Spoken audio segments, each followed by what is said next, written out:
இந்தியாவை பொறுத்தவரை இரண்டே மதம் தான் இந்தியாவில்.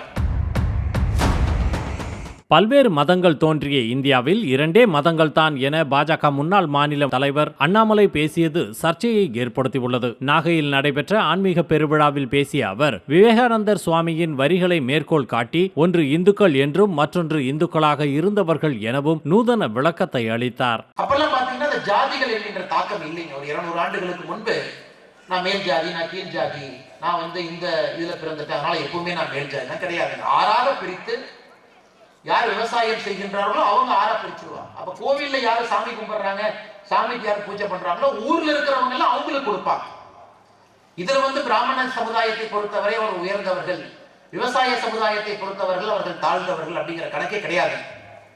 ஆங்கிலேயர்கள் வந்த பிறகு இந்த நடைமுறை எல்லாம் உடைய ஆரம்பிக்கிறது.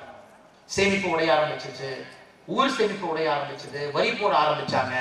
அரசு நாங்களே வரியை வாங்கிட்டு பஞ்சம்னா நாங்களே உங்களுக்கு பணம் கொடுக்க ஆரம்பிக்கிறோம்னா சொன்னாங்க.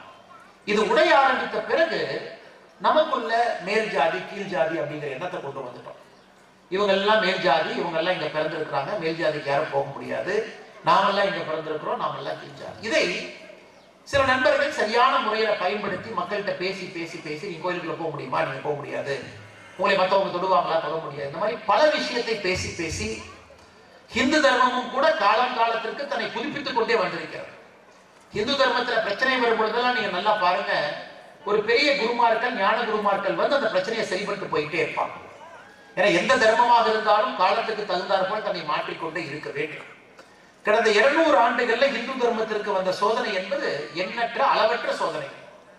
இதை பயன்படுத்தி நம்ம சுவாமி சின்மயானந்த அவங்க ரொம்ப அற்புதமா சொல்லுவாங்க, இந்தியாவை பொறுத்தவரை இரண்டே மதம் தான் இந்தியாவில். இன்னைக்கு இந்துக்களாக இருப்பவர்கள், இன்னொருவர் இந்துக்களாக இருந்தவர்கள். இரண்டே மதம் தான் இந்தியாவில் இருக்க, வேற எந்த மதமும் கிடையாது என்று சுவாமி சின்மயானந்த அவர்கள் அடிக்கடி தன்னுடைய சொற்பொழிவுல பேசக்கூடிய ஒரு வார்த்தைகள். காலம் மாறும் பொழுது, சூழ்நிலைகள் மாறும் பொழுது நிறைய நண்பர்கள் மதம் மாறி வேற பக்கம் போயிட்டாங்க.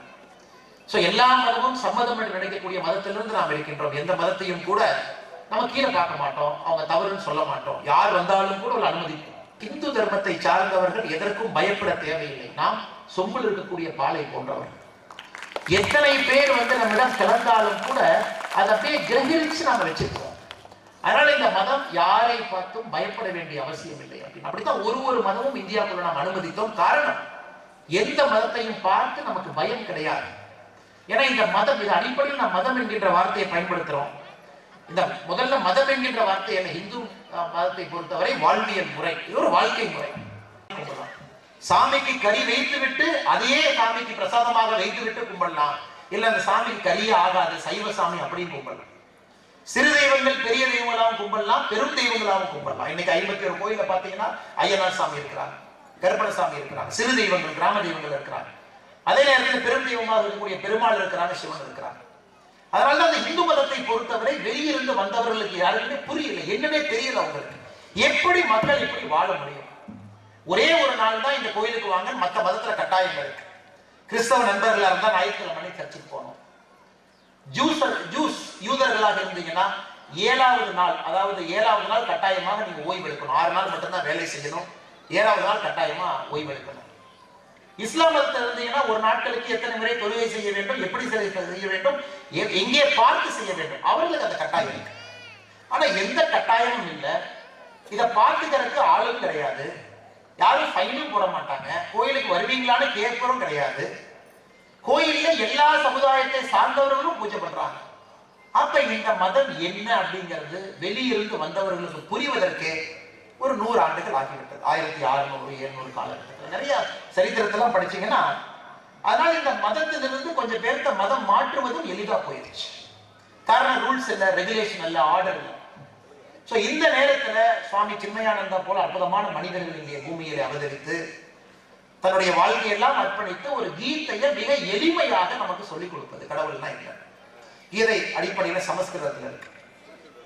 நமக்கு சமஸ்கிருதத்துல ஒருத்தர் படிச்சு அதை ஒருத்தர் சொல்லி அதை தமிழ்ல மொழியாக்கம் செய்து அதை படிக்கும் பொழுதே நமக்கு சில கருப்பொருள் காணாம போயிருக்கு. இன்னைக்கு பாரத பிரதமர் நரேந்திர மோடி அவர்கள் கங்கை கொண்ட சோழபுரத்துக்கு வந்த பொழுது சின்மயா மிஷன் பார்த்தீங்கன்னா கீதை முழு கீதையும், அதாவது 18 அத்தியாயங்கள், 400 வேர்ஸ். இன்னைக்கு நாம 15வது அத்தியாயத்துல 20 வேர்ஸ் நம்ம படிச்சோம். 20 பாதம் 20 படிச்சோம். அதே போல் முழு பகவத்கீதை பார்த்தீங்கன்னா 18 அத்தியாயங்கள் இருக்கு. அதுல 400 பதங்கள் இருக்கு. 400 பதங்கள்.